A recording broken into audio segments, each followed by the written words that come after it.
So, Paul, if you could start by telling us a little bit about Bromford and what Bromford does and who your customers are.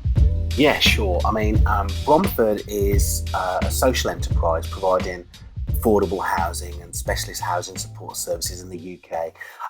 Probably most people would know the phrase a housing association, or across Europe, a kind of a cooperative housing or social housing. Those would kind of be the sort of the phrases that people would understand. And essentially, it started off as providing homes for people who were quite poor and needed access to housing. But as the housing market's changed, that's expanded. I mean, there's a huge problem in terms of not just young people, but all people finding affordable housing in cities, elsewhere, in rural areas. So Bromford provides a broad range of housing across the central part of England that incorporates affordable housing, rented housing, shared ownership, and outright sale. We're not, people talk about being a non-profit, but we do actually make profit. We make around £50 million profit each year. And the difference is that doesn't go into shareholders' back pockets. It actually gets reinvested into doing more social good. Right. And you've been with Bromford for quite a long time, over 15 years, I think. But in 2014, you founded Bromford Lab. And I was having a look at how you describe your role there as a coach, and you said it's your job to develop a lab-based approach to product and service development and ensure a culture of creativity within the business. So what's a lab-based approach, and what's Bromford Lab about? Well, as a bit of context, there's kind of three things going on for our organisation right now, but I think this also affects other organisations. One, there's a huge need to build more homes, so we're trying to, build, boost our supply by about 60%, an increase essentially. So building about 5,000 homes over the next 5 years. That's one thing. That's one strand of work. One strand is what we call sort of localities and neighbourhood coaching. And that is drawing influence from models like Birtsorg and asset-based approaches to dealing with customers. So rather than looking at customers on an individual level, it's moving and developing a much more sort of personalised approach to what that means and freeing people up to develop a different relationship. That's another strand. Another is really just transforming the way we actually manage ourselves as an organisation. And imagine what kind of an upgrade, a sort of 2.0 management upgrade would be across the organisation. So there's three kind of really important strands of work going on. And tracking back to sort of 2014 when we founded Bromford Lab, that was very much to help us think differently about how we approach some of those challenges. Because one of the things I've found in my work is that many of our organisations, even without realising it, act as inhibitors of innovation, and they'll put rules and protocols in place for very good reasons, but those things ultimately stand to preserve the status quo. And then over time, you kind of get these set of kind of social norms and the way we do things around here, designed to protect the organisation from failing ultimately. So it's done for good reasons. But Bromford Lab was set up, I remember at the time we had a new director join the organisation, and she asked the question, who's responsible for developing bright ideas around here? And we wanted like a leadership away day, and everybody was like looking at each other. Just no, and then gradually people's gaze turned around onto me, and I was doing a bit of that kind of work, but I had functional responsibilities for some large teams, and that kind of prompted us to think, yeah, actually, it's right. How do bright ideas get developed around here? How do we take them from just a colleague, a customer, anybody having an idea, and how do we nurture them? And how do we protect them from the kind of bureaucracy of the organisation? So that's where the thinking behind Bromford Lab started. And it was very much pitched at the time. I remember when I did the pitch to the CEO that actually we need to challenge our perceptions of failure across the organisation. And the pitch that I made was that 70% of the stuff that we worked on would fail. And that would be a good thing, because we would not push into the organisation things that really shouldn't be there, kind of zombie projects and stuff that shouldn't work. And we would grow the bright ideas and push those things forward. And even if things did fail, we'd still get a huge amount of learning from them.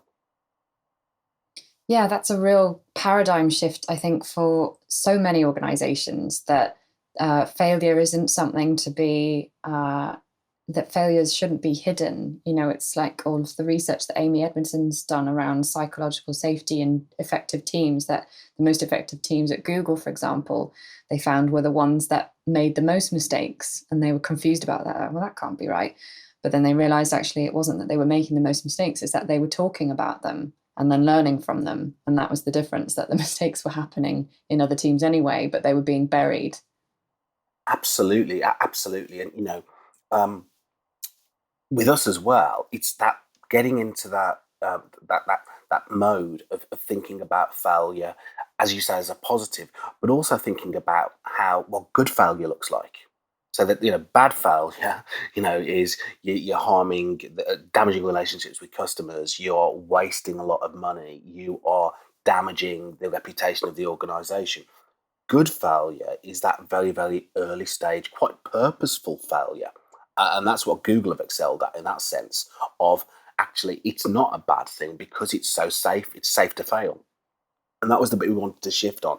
So when I talk about lab-based approaches, that isn't just about failing for the sake of it. It's about being quite purposeful, and it's about thinking about what your problem is and then exploring different ways of approaching that problem, some of which will absolutely necessarily fail. But it is absolutely about capturing the learning from that and then redeploying it and gradually building on it. So, in terms of the kind of, I referred to our kind of coaching approach and the relationship with customers that we're trying to change. That's been built up over about 5 years of constant iteration. And it's still not done. It'll still be constantly refined. And the lab based approach was absolutely about shifting the mindset of the organization from delivering big projects and thinking that's a done deal and that's achieved, and then just moving it into a constant state of iteration. Yeah, it's like an organizational growth mindset versus fixed mindset almost. Yeah, yeah, absolutely. I mean, as you say, I've been with Bromford for a long time, and one of the things that has kept me at the organisation is around its constant change and the way that it will grow people personally.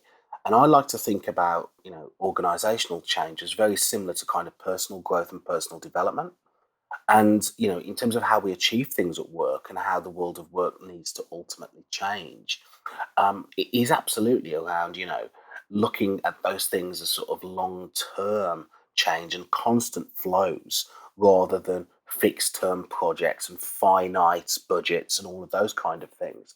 So I think there's a lot of crossover in terms of how we seek to develop people and how we'll ultimately develop projects and services. Yeah, absolutely. You mentioned before about being inspired by organizations like Buurtzorg and their kind of self-managing teams of neighborhood nurses. What are some of your other inspirations at Bromford Lab? And what are your kind of dreams for the future of work and how organizations and how Bromford might look in the future? It's a great question. I mean, I think at the moment, there's probably two levels to it. You know, I think there's huge opportunities and inspirations in terms of what's happening in terms of the technological drivers of change.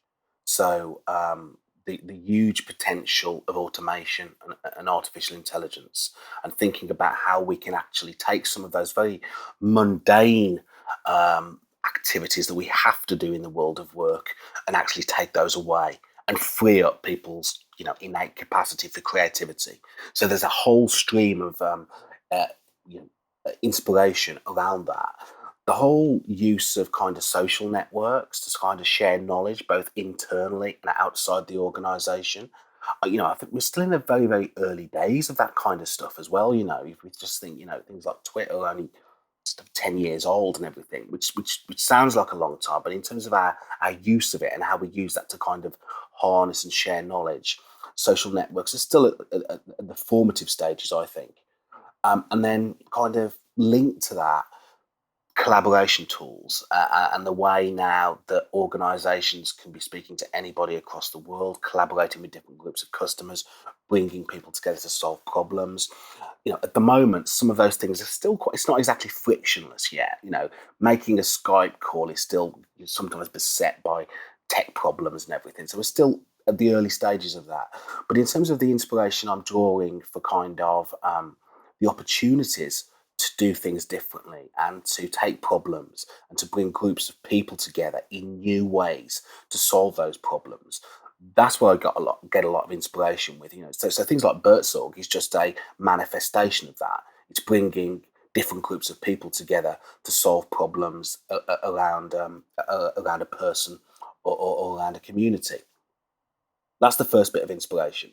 The second thing, and I'm probably going to go a little bit sort of wider here, but I think if you look at some of the things that are happening to us across the world right now, if you look at things like, if you look at Donald Trump, Trumpism, you look at Brexit, if you look at the UK's decision to exit the European Union, if you look at our productivity problem across the world, and the fact that technology hasn't really boosted our productivity. If you look at 70% of us are not engaged in the work we do, over a third of people say their jobs are meaningless. That you could look at that very negatively, but I actually do the opposite of that. And I think what that shows is that people want change and they're kind of dissatisfied with the system they have and the way things are working out. And I think that presents us all who are working in this kind of space with a huge opportunity because people are up for doing things differently. And I think we probably have, genuinely, the first time since the Industrial Revolution, the opportunity to kind of stand back, look at how work is done, and look at the activities of work, and look at how we can bring new groups together to solve problems. So there's huge amounts of inspiration out there amidst all the negativity. Yeah, I think that's a really positive and kind of articulate way of putting it. That there are these tensions at the moment, these growing pains, if you like, and seeing that as a real opportunity to kind of capitalize on people's appetite for change, on people's acceptance that that work's not really working the way it is now. But that means that we can take responsibility for it and reimagine it as we see fit. Yeah, and I think what I'm always mindful of is that if you've got any sort of desire or um, dissatisfaction with the way things are, there's always the chance that kind of negative forces could move into that and sort of play to people's fears and so things like automation. That's a great example. You know, automation could be a very, very scary thing, and we could start talking about all jobs are going to get destroyed and robots are going to be doing this and people are going to be out of work. You could approach it on that level, but you can also approach it on the level that actually could free us to do much more creative work, much more purposeful work, much more value added work than we've ever been able to do. I think this is a tremendously exciting period of change. And, I think probably, hopefully we'll look back in sort of 20, 30 years and think, this was a time when we had to shape things. And that's what inspires me at the moment. Yeah, I think the futurist Gerd Leonhard said that technology is neither good nor bad, it's how we apply it. So I think, yeah, I think whatever technologies or changes or advances are coming our way, there are always different ways of looking at it, I think. And you mentioned a little bit about social media and Twitter, for example, and how that's been starting to be used. And I know you're very active on social media as well. And I stumbled across the Trello board that you're using at Bromford, and I thought that was quite an interesting example, practical example of experimenting with new ways of working. Could you tell us a little bit about how you use that Trello board, and where that inspiration came from? Yeah. Well, the inspiration I think came from a couple of things really. One, I was at an event a couple of years ago in London, and it drew people who were working in kind of innovation labs and kind of people who were doing some quite cool stuff from across the world. You know, and actually there weren't that many people from the UK there. It was people from Europe, from South America, from Southeast Asia, from Australia, hugely diverse kind of people, all working on the same problems, all trying to do the same stuff, all trying to kind of make the world a better place, but largely working on kind of sort of 4 or 5 main themes. And my thinking at the time was usually influenced by that in terms of why are we hiding what we're working on? Why are we actually keeping things behind our kind of organizational borders? Particularly, if it's not actually threatened by other people taking those ideas and working on them. And actually, even if they do, so what? So there was a kind of thing there about how do we open up the organization. And I was looking at kind of people like Buffer, the social media management platform Yeah. that was founded by Joel Gascoigne. And I really like the way they work because they've got like, about 80 people working across 6 different continents and cities, 24/7 and everything. And I like some of their work, and I like their values. And one of their values is default to transparency. And they actually publish it and say, take pride in the opportunities to share our beliefs, our failures, our strengths and decisions. Use transparency as a tool to help other people. Share your thoughts immediately and with honesty, and share what you're thinking early in the decision process to avoid kind of big revelations. And I love that. I love that as a kind of as a value. And I was thinking of that when it came to kind of Bromford Lab in terms of what we could do and what Bromford could do.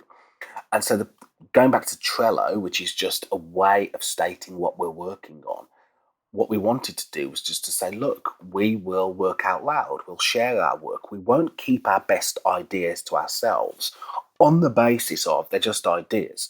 There's going to be loads of people out there who can help us work on those ideas. So the purpose of Trello was about, just using a tool that encouraged collaboration and sharing and just getting work out there and getting it made public. And that's kind of just the opposite way our organisations have chosen to perform. But I think it's I look at people like Buffer and they give me inspiration that there's a different way of doing things. Yeah, it makes me wonder as well. I know that Bromford isn't it's a social enterprise, but it's not explicitly public sector. But for organisations that are public sector or that are kind of highly regulated, I imagine there'd be quite a lot of pushback for that kind of openness and transparency. Did you experience any of that, or what are your thoughts about that and how to push through that? There is absolutely pushback to doing that. Whether you are in a public sector organisation, a private sector organisation, it's human nature to push back on some of those things because it's the way we've been brought up, particularly in kind of the corporate world over the past sort of 20, 30 years, that actually, keep your ideas to yourself, don't wash your dirty linen in public, all those kind of things. So absolutely, have we faced pushback? Absolutely. And not all of it's done from a negative point of view. Some of it's from the point of view is that people won't be interested in what we're working on. But the way social networks are developing and the way that kind of sort of that connected culture is emerging is that there's always going to be more talent outside your organisation than is within it. There always will be. So how can we as organisations stop thinking within our kind of boundaries and our sort of walls and our intranets and actually thinking about opening things up? I think, intranets and everything really are just a way that we just harness internal knowledge. But that's internal knowledge and it doesn't connect with the outside world. And that's the bit I'm interested in exploring. But yeah, I mean, you're absolutely going to get pushback on that. And we adopt a very sort of pragmatic approach to that in terms of if we're working with organisations in which they are developing highly commercial products, or they're starting up as a business, then we're not going to share things that actually could damage their business model in any way. But that doesn't mean we can't talk about the kind of problems we want to solve. And in terms of, because you've talked about boundaries within the organization and interfacing between the organization and the outside world, but what about internally? Because a lot of organizations struggle with silo thinking and departments kind of working in their own bubbles, really. How have you kind of evolved new ways of working that kind of help alleviate that issue of silo thinking? Well, you kind of have to learn to embrace silos, I think. And it's interesting because I do not know. We have quite a lot of organisations visit us, and we've got silos in our organisation, and every organisation I speak to admits to having silos. So I think we have to go beyond silos existing and look why they exist. Okay, so silos exist because organisations have been primed to be efficient, to produce, to be productive. And that's obviously a necessary activity. So silos at their most sort of basic level can be a good thing because they kind of harness expertise, they are easy to manage, they build sort of trust in teams, they provide focus. But they've also got a negative side, and they also kind of can become kind of incestuous. They resist change, they hoard resources, they kind of self-protect, and they don't network, and they focus on individual good rather than kind of collective good. So in terms of what we've been attempting to do, and what I think we've started to do, is to start to harness the power of silos and sort of reconfigure those into kind of small network teams. So I think, if I explain what the lab-based approach is to working, is to actually work across all of those silos to minimize the damaging effects of them, but to actually better connect them. So, if you think around how social networks emerge in real life, there's no rules that govern them. I can connect to you, you can connect to somebody else, we can share knowledge very, very quickly. What we need to recreate is that kind of network across an organization, but it can't be as chaotic as some of our social networks. It has to have some semblance of order. And whether you adopt formal systems such as Alacracy or any kind of sort of self-organization, it really is then just about how you actually adapt those things to fit your culture. We kind of resist following a set management model, because I think those things have got to be the right thing for your organizational culture. Because if you just try and overlay a very prescribed way of working across your culture, it can reject it.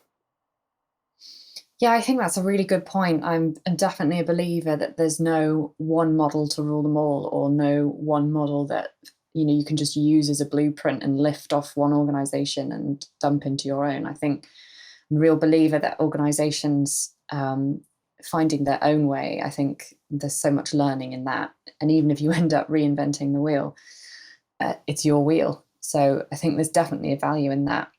And it also kind of brings to mind something that challenged my thinking. And I noticed it was an assumption kind of baked into my question, really, that silos are bad.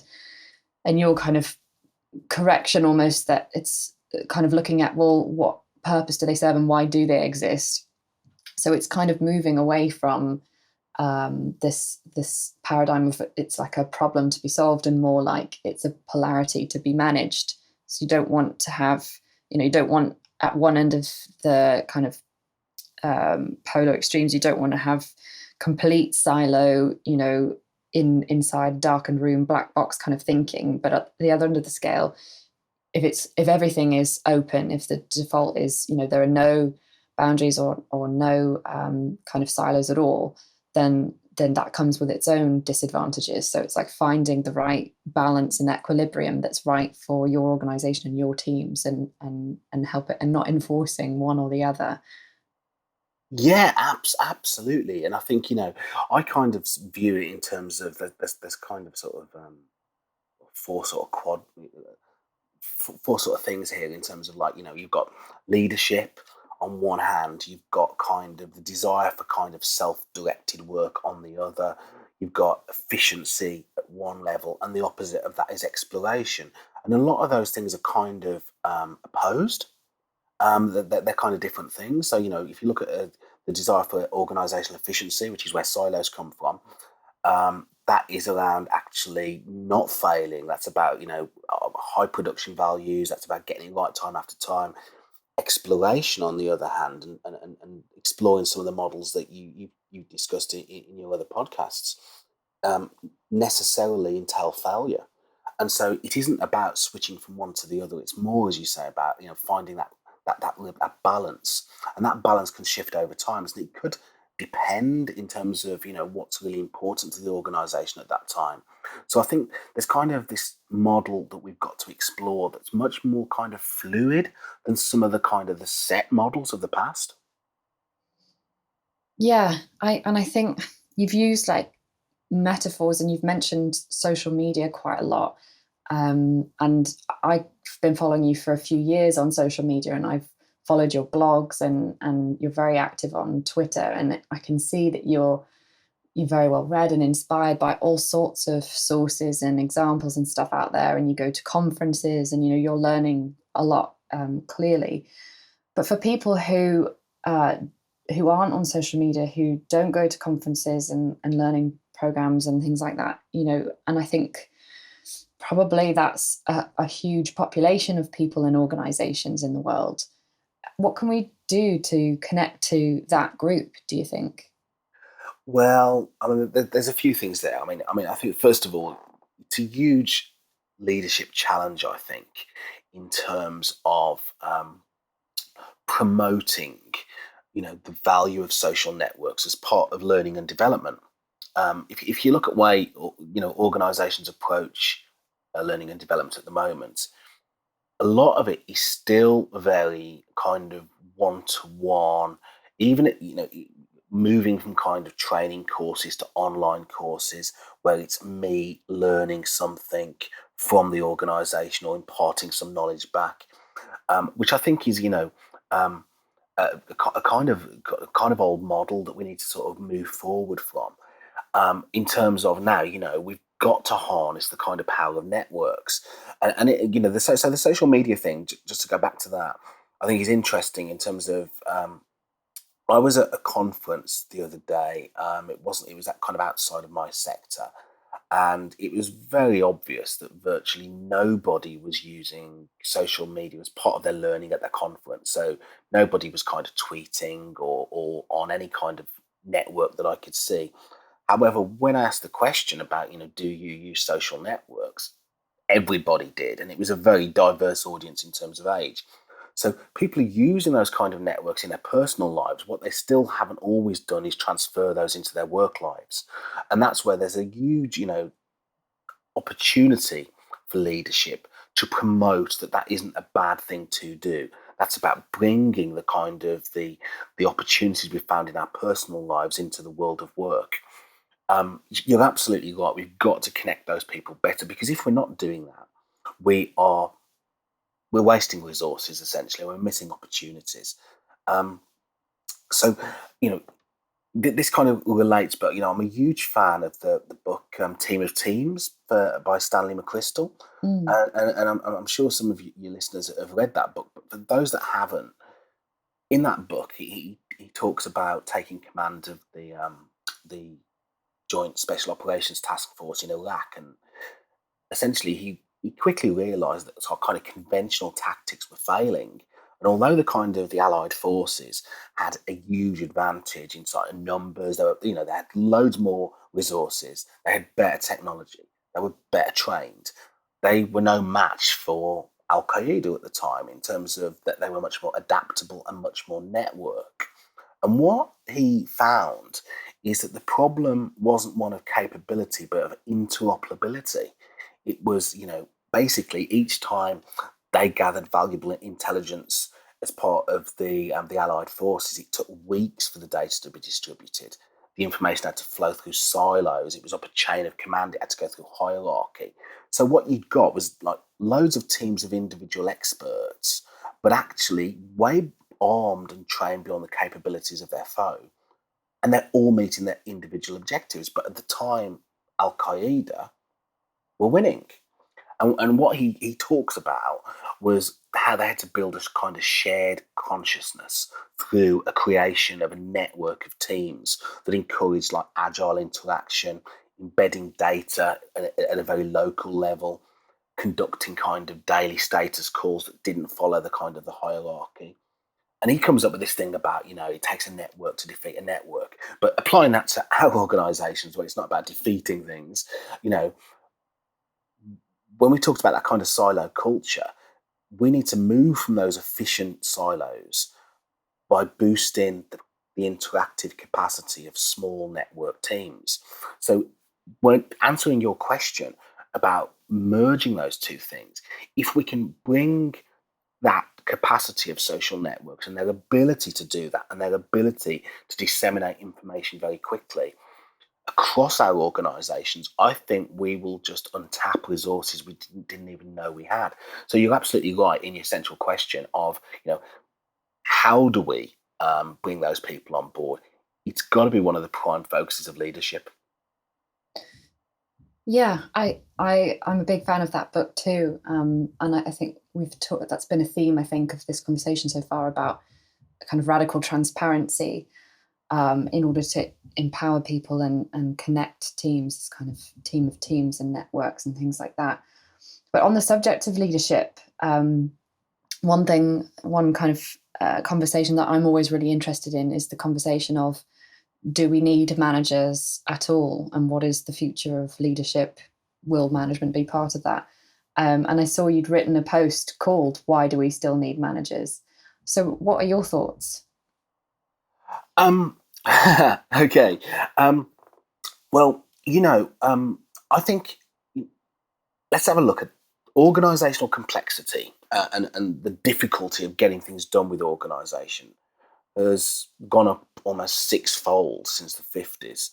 The number of procedures and like rules to fight the same complexity have seen like a 35-fold increase. So something's going on with organizations in terms of it's not getting easier to do things, it's getting much more complex. You've got to look at that at the same time as looking in the rise of managers. So we have employed more managers. And those same managers are telling us that they spend 40% of their time writing reports and whoever you want to believe, 30 to 60% of their time in meetings. So that something's not working is obvious. Is it fair to blame managers for that? Well, I don't think it is, because I think it comes back to what we've just been alluding to in terms of probably fault lines within the organization. Managers are just kind of the symptom of that, So if the organizational approach is, we've got a problem, let's recruit more managers, then we're just going to add to that. So I think we have to unpick why managers kind of exist. And this is what I'm interested in exploring in terms of what are there to do. And as I said, if we've got we've all got a desire for kind of leadership and being mentored and on all of those kind of things, but we've also got this desire to be self-directed in our work. And as I say, we've got to balance efficiency of organisations with exploration and innovation. And I think management exists precisely because of that tension. It kind of operates in the middle to bring those things together. And that's the bit, picking up what we were just talking about in Team of Teams, that I think we need to replace that management with that shared consciousness. And at the moment, we don't fully know what that shared consciousness kind of looks and feels like. And it's going to look different in one organisation to another.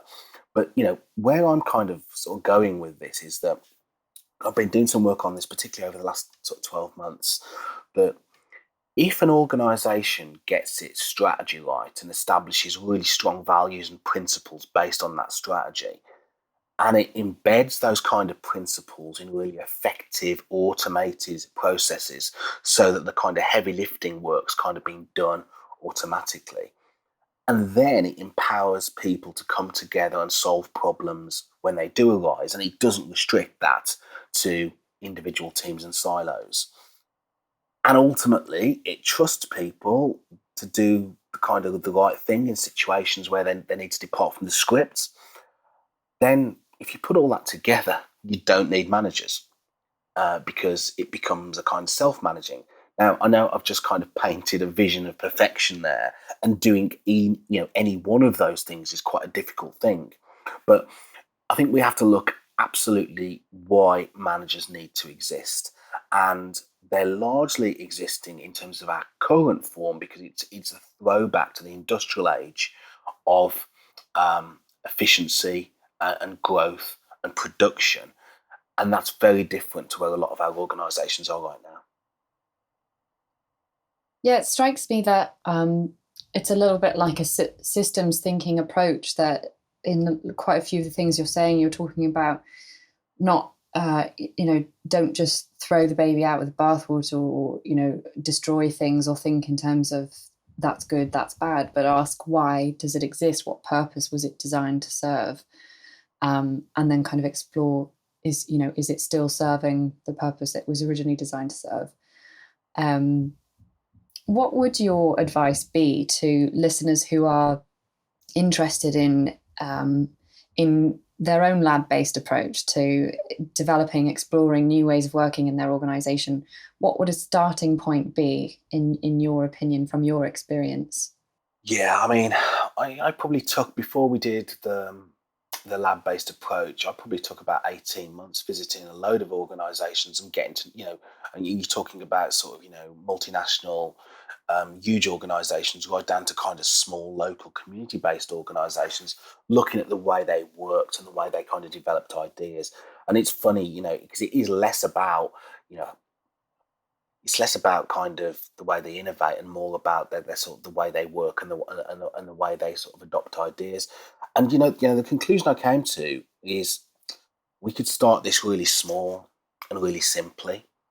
And my advice to anybody who's embarking upon this is really about not overthinking it, and really just starting on things and giving it a go. And I tell a kind of story in terms of how I worked to kind of pitch the lab-based approach to our executive. And I worked for ages on the kind of top 12 things that we were going to work on, the kind of top 12 problems. And I remember pitching it, and it got, I was pushing an open door, and people were hugely enthusiastic about the kind of things we were going to be working upon. And I can tell you now, 3.5 years later, we haven't worked on one of those things, not one. So, I would spend, my advice would be not to spend too much time actually just obsessing about how you're going to do and what you're going to do, and to start very small. And the principle of a lab approach is define the problem, test something, and a test could be done in days. It could be really minimal resource. You don't need a lot of money to start a lab-based approach at all. We largely do it from sort of existing resources and just redeployed them. But a lot of this is like just getting out there and starting doing stuff. It's not enough just to think different. You've got to act different. You've got to do something, and that means that you've got to actually take something and you've got to experiment. And that hasn't got to be a massive resources. We, as an organisation, that we've got a social responsibility. We haven't got unlimited resources. We have to do things quite discreetly in many ways. And what we found is that you can take something, you can bring a group of colleagues together, you can knock things around in a room as long as you give them the creative space to not be constrained by how they've done things in the past, and you can come up with a way to test something. And if that test fails over 2 days or even less than that, you'll get the learning from it and you'll do something differently. So my absolute advice is to actually start small, and not to give up as well. One of the things that I talk a lot about is that people talk about change is hard, and it absolutely is hard in one sense, because just as our bodies are kind of designed to fight common cold. Most of our organisation our cultures protect the kind of the organisational DNA for any antibodies. It's designed that way. It's designed to be efficient. Something new into that DNA can get rejected. And so, you can have ideal antibodies, I think. You can actually have organisation protecting itself from new things. And, we talk a lot about strong cultures, don't we, in terms of that. That's a really good thing. What we should aim for is to have very strong cultures in organisations. But the stronger your culture, the more resistant it can be to change. And that's something that we've had to learn in terms of, if you're going to be starting doing new things, you're going to get pushback. That's natural. And it's right that you get that pushback, because if you had an organization that just accepted everything that was kind of counterculture to it, it would become chaotic. It would stop being efficient. So, what I would say to your listeners is think big, but start very small.